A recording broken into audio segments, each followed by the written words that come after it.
ಹೊಸಬೆಟ್ಟಿನ ಅಸಂಘಟಿತ ಕಾರ್ಮಿಕ ಗಣೇಶ್ ಅವರ ಅಕಾಲಿಕ ನಿಧನದ ಬಳಿಕ ಅವರ ಕುಟುಂಬ ಆರ್ಥಿಕ ಸಂಕಷ್ಟ ಎದುರಿಸುತ್ತಿತ್ತು.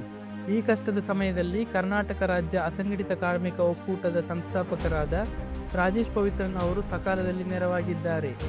ಕಾರ್ಮಿಕ ಕಾರ್ಡ್ ಮೂಲಕ ಸುಮಾರು 1.5 ಲಕ್ಷ ರೂಪಾಯಿಗಳ ವಿಮಾ ಮೊತ್ತವನ್ನು ಲತಾ ಅವರ ಕುಟುಂಬಕ್ಕೆ ಒಕ್ಕೂಟವು ಒದಗಿಸಿಕೊಟ್ಟಿದೆ. ನನ್ನ ಹೆಸರು ಗಣೇಶ್ ಅಂತ. ಅವರು ಕರ್ನಾಟಕ ರಾಜ್ಯ ಅಸಂಘಟಿತ ಒಕ್ಕೂಟ ಸಂಘದಲ್ಲಿ ಮೆಂಬರ್ ಆಗಿದ್ದರು. ಕಾರ್ಮಿಕ ಸಂಘದ ಒಂದು ಕಾರ್ಡ್ ತಗೊಂಡಿದ್ರು. ಅವರಿಗೆ ಸ್ಟ್ರೋಕ್ ಆಗಿ ಅವರು ತೀರೋದು.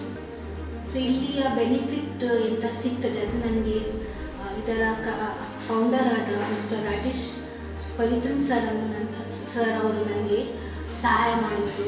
ಅವರು ಇಲ್ಲಿ ನನಗೆ ಸಿಗುವ ಅಮೌಂಟನ್ನು ಕೊಟ್ಟಿದ್ದಾರೆ. ಅದಕ್ಕೆ ಋಣಿ ಆಗಿದ್ದೇನೆ. ತುಂಬ ಥ್ಯಾಂಕ್ಸ್ ಅವರಿಗೆ.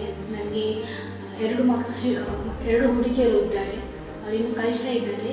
ಇನ್ನೂ ನನಗೆ ಅವರದ್ದು ಸಹಾಯ ಬೇಕು, ಕೋರಿಕೆ ಇದ್ದೇನೆ. ಕಳೆದ ಡಿಸೆಂಬರ್ ತಿಂಗಳಿನಲ್ಲಿ ಗಣೇಶ್ ಅವರಿಗೆ ಹಠಾತ್ ಸ್ಟ್ರೋಕ್ ಕಾಣಿಸಿಕೊಂಡಿದ್ದು ಚಿಕಿತ್ಸೆ ಫಲಕಾರಿಯಾಗದೆ ಅವರು ಕೊನೆಯುಸಿರೆಳೆದಿದ್ದರು. ಮೃತರ ಪತ್ನಿ ಲತಾ ಹಾಗೂ ಅವರ 2 ಹೆಣ್ಣು ಮಕ್ಕಳು ಆರ್ಥಿಕ ಚಿಂತೆಯಲ್ಲಿದ್ದಾಗ ಒಕ್ಕೂಟವು ಕಾನೂನಾತ್ಮಕ ಪ್ರತಿಕ್ರಿಯೆಗಳನ್ನು ಶೀಘ್ರವಾಗಿ ಪೂರ್ಣಗೊಳಿಸಿ ನೆರವಿಗೆ ನಿಂತಿದೆ. ಒಕ್ಕೂಟದ ಸಂಸ್ಥಾಪಕರಾದ ರಾಜೇಶ್ ಪವಿತ್ರನ್ ಅವರ ವಿಶೇಷ ಕಾಳಜಿಯಿಂದಾಗಿ 1.5 ಲಕ್ಷ ರೂಪಾಯಿಗಳ ಸಂಪೂರ್ಣ ವಿಮಾ ಮೊತ್ತ ನೊಂದ ಕುಟುಂಬದ ಕೈ ಸೇರಿದೆ. ಈ ಧನ ಸಹಾಯವು ತನ್ನ 2 ಹೆಣ್ಣು ಮಕ್ಕಳ ಭವಿಷ್ಯ ಹಾಗೂ ವಿದ್ಯಾಭ್ಯಾಸಕ್ಕೆ ದೊಡ್ಡ ಆಸರೆಯಾಗಲಿದೆ ಎಂದು ಲತಾ ಅವರು ಭಾವುಕರಾಗಿ ಧನ್ಯವಾದ ಅರ್ಪಿಸಿದ್ದಾರೆ. ಅಸಂಘಟಿತ ವಲಯದ ಪ್ರತಿಯೊಬ್ಬ ಕಾರ್ಮಿಕರು ಇಂತಹ ಅಧಿಕೃತ ಒಕ್ಕೂಟದ ಸದಸ್ಯರಾಗಿ ಕಾರ್ಮಿಕ ಕಾರ್ಡ್ಗಳನ್ನು ಪಡೆಯುವ ಮೂಲಕ ಸಾಮಾಜಿಕ ಭದ್ರತೆ ಹೊಂದಬೇಕು ಎಂದು ವಿನಂತಿಸಲಾಗಿದೆ. ಇನ್ನಷ್ಟು ಸುದ್ದಿಗಳಿಗಾಗಿ ನೋಡ್ತಾ ಇರಿ ಸೌರಂ ಟಿವಿ.